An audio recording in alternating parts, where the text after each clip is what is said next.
Alright, so let us tell you about our exciting summer project for Blueye. We will work with the mechanical, electrical and software integration of the Aquatrol multi-parameter sound with the amazing Blueye X3 underwater drone. It's an environmental sensor that can measure water parameters such as salinity, oxygen level, pH and more. It's going to be a complete product development cycle.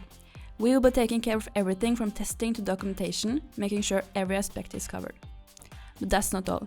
We're going to dive deep into market research, reaching out to potential customers to gather their feedback and maybe even organize some demos. It's all about understanding what people want and need from a product.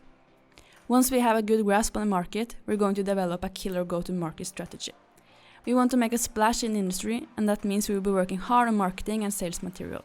We want to create eye-catching visuals, good content and the support materials required to make this product shine. During the summer, it will be a high activity to develop the integration. But we also want to bring our customers and people interested in using the sensor with the drone to chat with us so we can ensure the developing leads to the best product.